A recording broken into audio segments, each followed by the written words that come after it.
नमस्कार साथियों, आप सभी का स्वागत है एजुकेशन लाइन में। दोस्तों, आपका जो 30 जनवरी को सामाजिक विज्ञान का प्री बोर्ड का पेपर होने वाला है, विशेष जांच परीक्षा का, वो यहाँ पे लेके आ चुका हूँ और सारे प्रश्नों को सॉल्यूशन के साथ बताने वाला हूँ। तो यहाँ पे देखिए, पहला प्रश्न आपसे पूछा गया है कि निम्नलिखित में से कौन सा मानव निर्मित संसाधन है। तो यहाँ पे आपको दिया गया है उपयोगिता, मूल्य और मात्रा। तो यहाँ पे हमारा सही आंसर हो जाएगा मूल्य। तो आपको यहाँ पे क्या लिखना है? मूल्य लिखना है। नेक्स्ट देखिए, यहाँ पे अगला प्रश्न है, निम्नलिखित में से कौन सा कारक मृदा निर्माण का नहीं है। तो यहाँ पे मृदा का गठन, तो ये जो ऑप्शन नंबर ये बीच में आपको दिख रहा है, ये क्या हो जाएगा? मृदा निर्माण का कारक नहीं है। तो यहाँ पे ये वाला आपको टिक करना है। साथियों, पेपर इंपॉर्टेंट है, आप एक बार इसको ज़रूर रीड कर लेना और अपने दोस्तों को भी भेज देना ताकि कल का पेपर आपका अच्छा जाए। जो पेपर साथियों आपके हो चुके हैं तो आप हमें व्हाट्सएप के माध्यम से इस नंबर पे सेंड कर सकते हैं। तो जो भी पेपर आप सेंड करना चाहते हैं तो आप अपना नाम उस पर लिख के ज़रूर सेंड कर देना, ठीक है, ताकि और विद्यार्थियों तक उसको पहुंचाया जा सके। नेक्स्ट प्रश्न देखिए साथियों, आपसे पूछा गया है, सुनहरा रेशा से अभिप्राय है। तो साथियों, सुनहरा रेशा है वो कपास को बोला जाता है। तो आपको यहाँ पे क्या लिखना होगा? कपास। अगला प्रश्न देखिए, यहाँ पे ये 3 मुख्य कारक जिनमें जनसंख्या में परिवर्तन होता है, ये आपको बताना है। तो देखिए यहाँ पे जन्म, मृत्यु और विवाह है। तो ये पहला जो ऑप्शन है आपको वो यहाँ पे लिखना होगा, जन्म, मृत्यु और विवाह है। इसके कारण क्या होता है? जनसंख्या में परिवर्तन देखने को मिलता है। तो ये वाला हमें यहाँ पे सही आंसर लिखना है। उसके बाद देखिए 1756 ईस्वी में अली वर्दी खान की मृत्यु के बाद बंगाल का नवाब किसे बनाया गया था, ये आपको बताना होगा यहाँ पे, ठीक है। तो बंगाल का नवाब किसको बनाया गया था, ये आपको लिखना है। नेक्स्ट प्रश्न देखिए साथियों, यहाँ पे रिक्त स्थान वाले प्रश्न आपसे पूछे गए हैं। पहला है यहाँ पे, जूम खेती में बीज बोने के तरीकों को कहा जाता है। तो दोस्तों उनको बोलता है बीज छितरना। तो आपको यहाँ पे क्या लिखना होगा? बीज छितरना। नेक्स्ट देखिए, यहाँ पे अगला पूछा गया कि अंग्रेजों ने आदिवासियों को किस रूप में वर्णित किया है। तो अंग्रेजों ने आदिवासियों को जंगली के रूप में वर्णित किया है। तो यहाँ पे आप जंगली लिख सकते हैं या फिर आप यहाँ पे वनवासी भी लिख सकते हैं। क्या लिख सकते हैं? वनवासी। इन दोनों रूप में अंग्रेजों ने आदिवासियों को वर्णित किया था। तो ये आपको यहाँ पे लिखना है। उसके बाद देखिए यहाँ पे सत्य और असत्य आपसे पूछा गया है। तो देखिए जेम्स मिल प्राच्यवादियों के घोर आलोचक थे। तो ये बात सत्य हो गई, इसलिए आपको यहाँ पे सत्य लिखना है। नेक्स्ट देखिए, यहाँ पे रविंद्रनाथ टैगोर को लगता था कि बच्चों पर सख्त अनुशासन होना चाहिए। तो ये बात गलत है, उनको इस प्रकार का कोई भी वाक्य नहीं दिया था।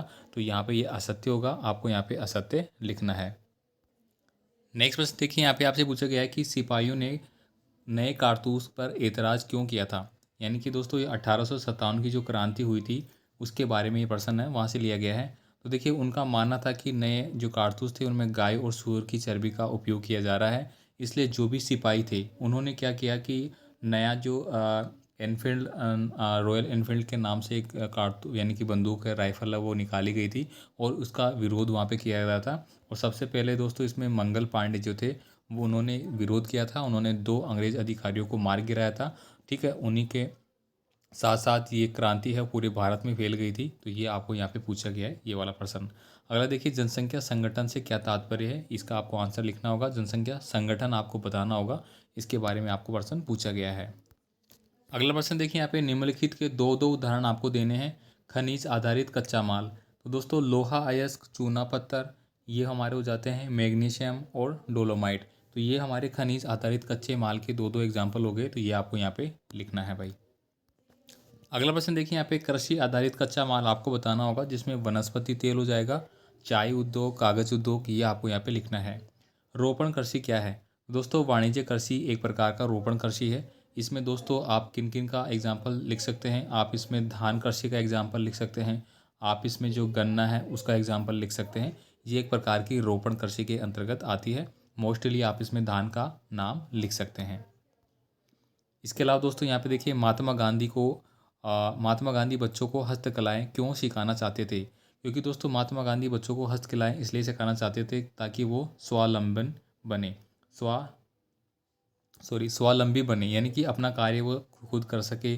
और मतलब उनको जो भी व्यापार होता है, कोई भी कार्यशैली होती है, वो खुद से आनी चाहिए ताकि वो भविष्य में जाके किसी कार्य के प्रति है वो और किसी पे निर्भर ना रहे।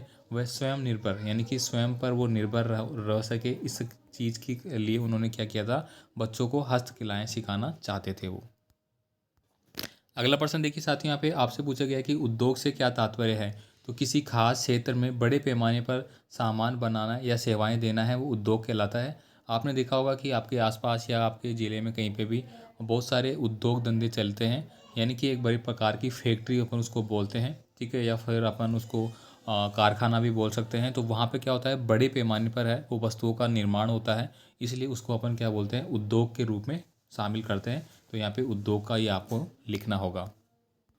अगला प्रश्न देखिए साथियों, यहाँ पे पूछा गया है जनसंख्या पिरामिड क्या है, ये किस देश की जनसंख्या को समझने में किस प्रकार मदद करती है। तो यहाँ पे आंसर आपको लिखा हुआ मिल जाएगा कि ये किसी विशेष देश की विशेष आयु वर्ग की जनसंख्या की पहचान करने में मदद करता है।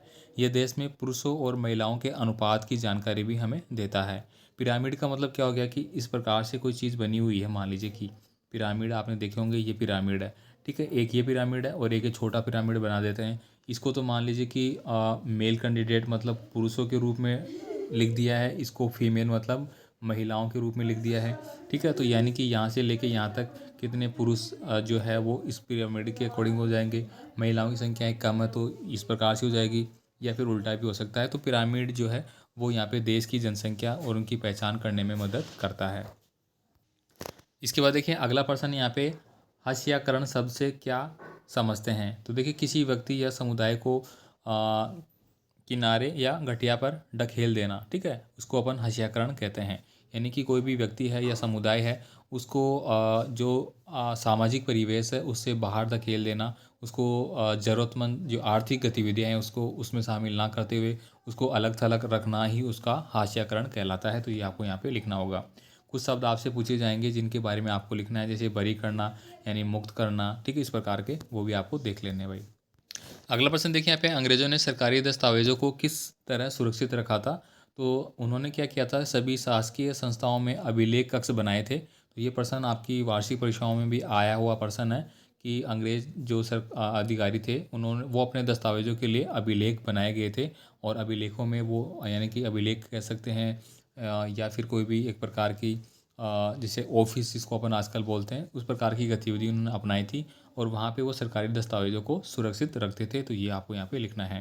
देखिए रैयत नील की खेती से क्यों कतरा रहे थे, क्योंकि दोस्तों रैयत नील की खेती से इसलिए कतरा रहे थे क्योंकि उनको ये मानना था कि अगर उनकी जो भी फसल है, मान लीजिए ये फसल का इलाका है, यहाँ पे अगर नील की खेती उन्होंने कर ली एक बार, तो यहाँ पे कोई दूसरी फसल है वो नहीं हो सकती है, तो आने वाला उनका भविष्य है वो ख़राब हो जाएगा। क्योंकि अंग्रेज़ अधिकारी जब तक थे तब तक उनकी खेती नील की करवा लेंगे वो, लेकिन बाद में वो मान लीजिए कि उनको और भी कोई अनाज वहाँ पे फसल है वो बोनी है तो वो नहीं बो सकते, क्योंकि उनका मानना था कि नील की खेती एक बार अगर यहाँ पे कर ली तो और कोई फसल यहाँ पे नहीं उग पाएगी। इसलिए दोस्तों वो क्या थे, टेंशन में थे, वो कतरा रहे थे कि नील की खेती हमें नहीं करनी है। इसके बाद देखिए अगला प्रश्न पूछा गया है कि लड़कियों को स्कूल न भेजने के पीछे लोगों के पास कौन कौन से कारण थे, ये आपको लिखना है। इसके बाद देखिए भारतीय संविधान में कितने मौलिक अधिकारों का वर्णन है, नाम लिखे एवं किन्हीं 2 अधिकारों का वर्णन करना है। तो दोस्तों मौलिक अधिकारों की बात करें तो टोटल जो वर्तमान में हम आपको यहाँ पे लिखना होगा कि वर्तमान में जो है टोटल कुल हमें कितने अधिकार दिए गए हैं, 6 अधिकार दिए गए हैं। 6 अधिकारों का अगर नाम लिखे तो आप यहाँ पे लिख सकते हैं समानता का अधिकार, ठीक है, एक तो आपने लिखा समानता का, एक आप यहाँ पे लिख सकते हैं स्वतंत्रता का अधिकार, ठीक है, समानता का अधिकार, स्वतंत्रता का अधिकार।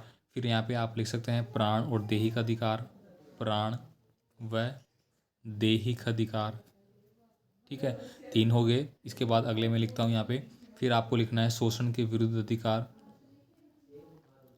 शोषण के विरुद्ध, शोषण के विरुद्ध अधिकार हो गया। फिर आप लिखेंगे यहाँ पे धार्मिक स्वतंत्रता का अधिकार, धार्मिक स्वतंत्रता का अधिकार, और आपको एक लिखना है कौन सा, हाँ शिक्षा का अधिकार, ठीक है, कौन सा लिखना है, शिक्षा का अधिकार लिखना है, और एक आप लिख सकते हैं संवैधानिक उपचारों का अधिकार। इस प्रकार से टोटल 6 हैं। पहले 7 थे दोस्तों जिनको यानी कि संपत्ति का अधिकार उसको हटा दिया गया है, उसको तो आपको भूल जाना है। तो इस प्रकार से टोटल वर्तमान में कितने हैं, 6 है, और आपको नाम लिखना है। अब आप स्वतंत्रता अधिकार हो गया, समानता का अधिकार हो गया, धार्मिक स्वतंत्रता का अधिकार हो गया, शिक्षा का अधिकार हो गया, इनमें से किसी 2 के बारे में आपको विस्तार से लिखना होगा जो आप लिख पाएंगे।